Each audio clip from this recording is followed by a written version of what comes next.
West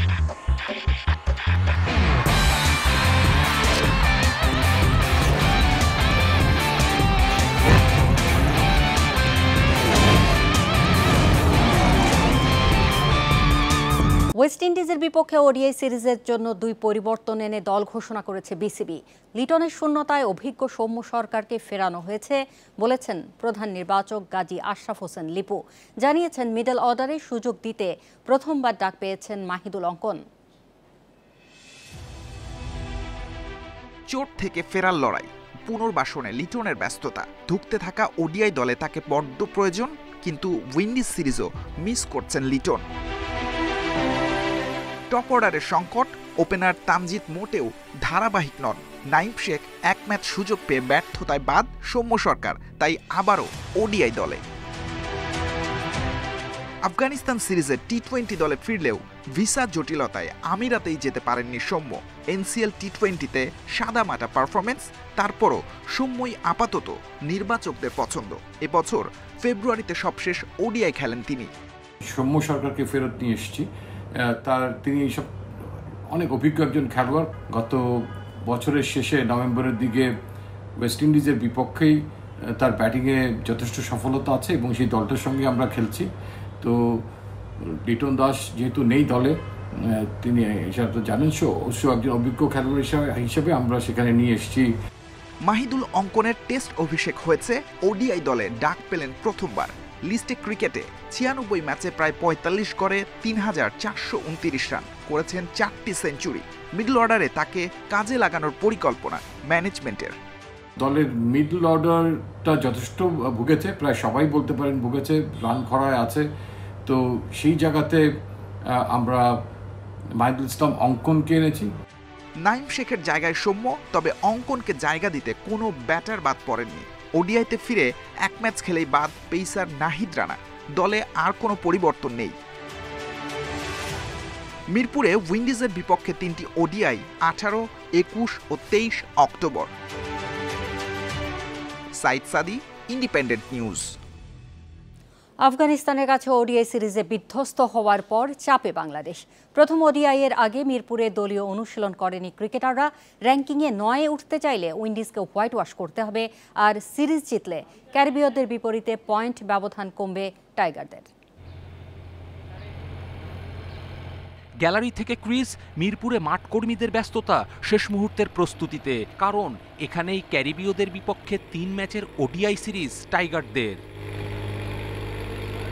বরাবরই আলোচনায় থাকে মিরপুরের উইকেট।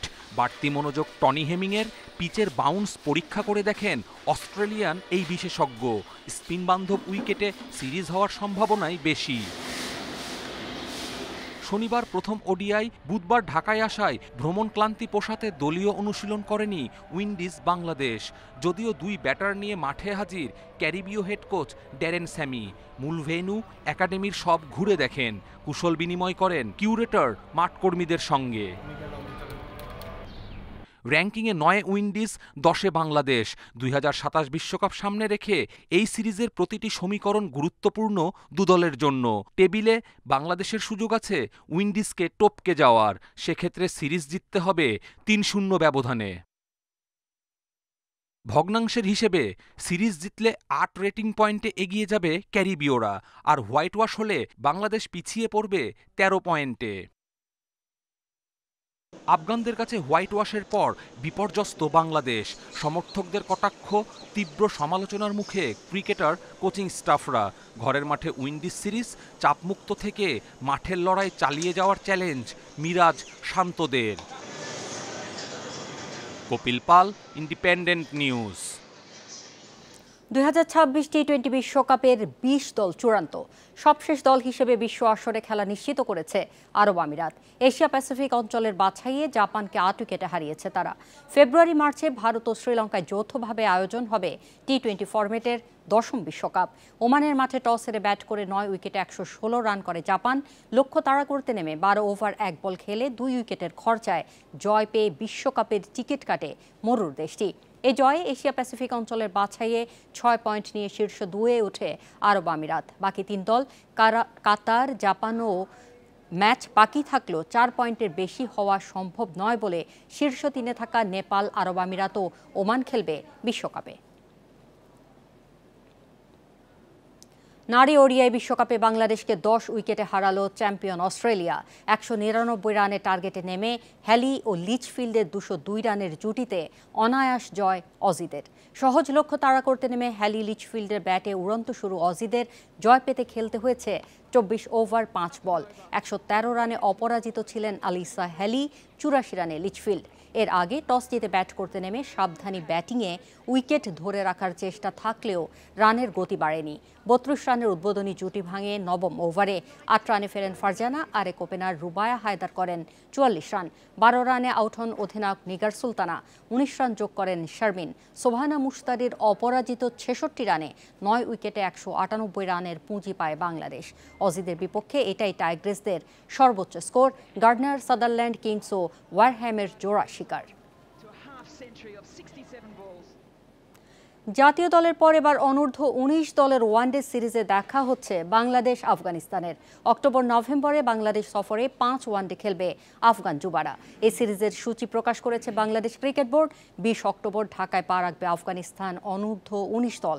সূচি অনুযায়ী ঢাকায় নেমে সেদিন বগুড়া চলে যাবে আফগান যুবারা। প্রস্তুতির জন্য 1 সপ্তাহ সময় পাবে সফরকারীরা।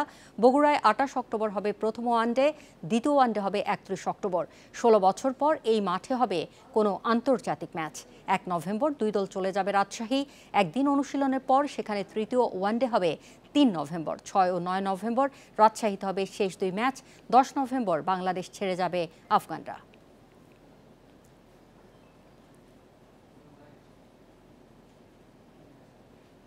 হামজা আশায় খেলার ধরন ও মানসিকতায় ধারাবাহিক উন্নতি দেখছেন শেখ মোরসালিন। বিল্ড আপ ফুটবলে দক্ষতা বেড়েছে মনে করেন তিনি। মিডফিল্ডে প্রতিযোগিতা ইতিবাচক মোরসালিনের কাছে। নভেম্বরে ভারতের বিপক্ষে হোম ম্যাচ জিততে আত্মবিশ্বাসী এই অ্যাটাকিং মিডফিল্ডার।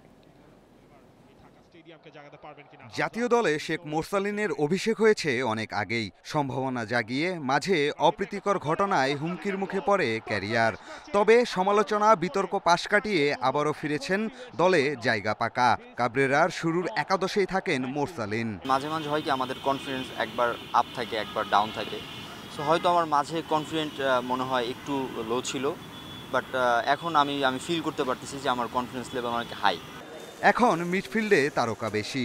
শুরুর একাদশে থাকতে ধারাবাহিক পারফরমেন্সের চ্যালেঞ্জ। হামজা আশায় বিল্ড আপ ফুটবলে দল মানিয়ে উঠেছেন বলছেন মোরসালিন। এখন হয় কি ওই সুযোগটা নাই যে একটা ম্যাচ ভালো করলাম তার মানে হয়তো আমি 8-10 ম্যাচ খেলবো, এই সুযোগটা নাই। আমার এখন প্রত্যেক ম্যাচে ভালো খেলতে হবে, ওইরকম একটা মেন্টালিটি এখন সব প্লেয়ারদের মধ্যে। সাফ থেকেও আপনারা দেখছেন হয়তো আমরা বিল্ড আপ প্লে খেলার ট্রাই করি, বাট অনেক সময় হয়তো বা হয়তো না। বাট আমরা এখন ফুল কনফিডেন্ট হামজা ভাই আসার পর থেকে যে নিচে থেকে বিল্ড আপ প্লেটা খুব সুন্দরভাবে করে। তো এই বিষয়গুলো আমাদের অনেক ইমপ্রুভ হয়েছে। ভারতকে তাদের মাটিতে হারাতে পারেনি বাংলাদেশ। এবার ঘরের মাঠে সুযোগ হাতছাড়া করতে চায় না লাল সবুজ। এখন দলের আত্মবিশ্বাসও তুঙ্গে। আমরা ড্র করছি কিন্তু তারপরে কিন্তু আমরা স্যাটিসফাই ছিলাম না। আগের হইলে হয়তো স্যাটিসফাই থাকতো বা ওকে ড্র ওদের ঘরের মাঠে, বাট আমরা স্যাটিসফাই ছিলাম না। তো ওই যে আমাদের মধ্যে যে একটা হাংরিনেস, এটা আমিও ফিল করি যে এনিহাও আমাদের জিততে হবে, এটা যেভাবেই হোক। তো ওইটাই আসলে সবার মেন্টালিটিও এখন। আমাদের লাস্ট 2টা ম্যাচ ছিল, ওইটার পরে আমরা প্লেয়াররা অনেক কথা বলতেছিলাম এই ম্যাচটা নিয়ে। মাঠ ও মাঠের বাইরে মানসিকভাবে ফিট থাকতে জাতীয় দলে মনোবিদ নেওয়ার প্রয়োজন বোধ করছেন মোরসালিন। প্রেসিডেন্ট তাবেদুল সাহেব আমাদের সাথে একদিন মিটিং হয়েছিল, তো উনি আমাদেরকে বলছে যে আমাদের হয়তো ওইরকমভাবে একটা করবে। সো আমরা হোপফুলি উনি এটা করবে। পিয়াস সাহা, ইন্ডিপেন্ডেন্ট নিউজ, ঢাকা। অনূর্ধ্ব 17 নারী এশিয়ান কাপ বাছাইয়ে কাল চাইনিজ তাইপের বিপক্ষে খেলবে বাংলাদেশ। আকাবা স্টেডিয়ামে বাংলাদেশ সময় রাত 10টায় মুখোমুখি হবে দুদল। এইচ গ্রুপের উদ্বোধনী ম্যাচে স্বাগতিক জর্ডানের সঙ্গে 1-1 গোলে ড্র করে বাংলাদেশ। তৃতীয় মিনিটে গোল করে লিড 87 মিনিট পর্যন্ত ধরে রেখেছিল লাল সবুজ। শেষ দিকে গোল হজম করে পূর্ণ পয়েন্ট থেকে বঞ্চিত হয় সুরভিরা। অন্যদিকে চাইনিজ তাইপে প্রথম ম্যাচে জর্ডানকে 6-1 গোলে হারিয়েছে। বাংলাদেশ রক্ষণের জন্য কঠিন পরীক্ষা। প্রতিপক্ষের শক্তি দুর্বলতা বিবেচনায় প্রস্তুতি নিয়েছে টিটুর দল। বাছাইয়ে 8 গ্রুপের সেরা দল আগামী বছর চীনে হতে যাওয়া মূল পর্বে সুযোগ পাবে।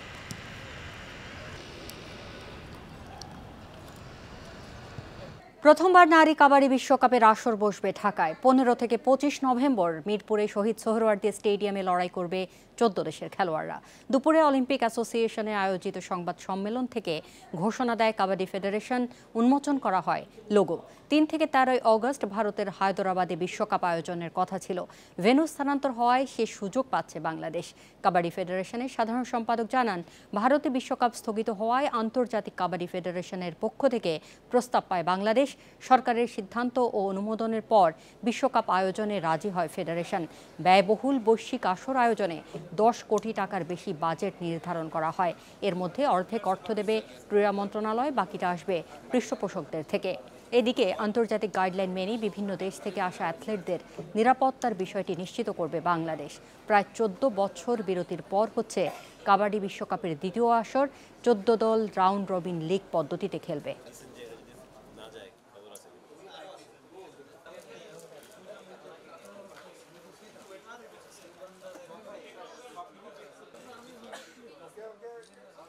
যুব ক্রীড়া মন্ত্রণালয় এনএসসি এবং সার্বিক বিষয়ে ওনারা আমাদের সহযোগিতা করছেন এবং বাংলাদেশের আন্তঃমিনিস্ট্রি যত মন্ত্রণালয় আছে ওনাদের সাথে আমাদের ইন্টারেক্টিভ কথাবার্তা হচ্ছে, পলিসি প্ল্যান সবকিছু ঠিক আছে। এই মুহূর্তে আমরা এটাকে আনভিল করতে চাই যে এটা আমরা আগামী নভেম্বরের 15 থেকে 25 মিরপুর ইন্ডাস্ট্রিয়াল করতে চাই।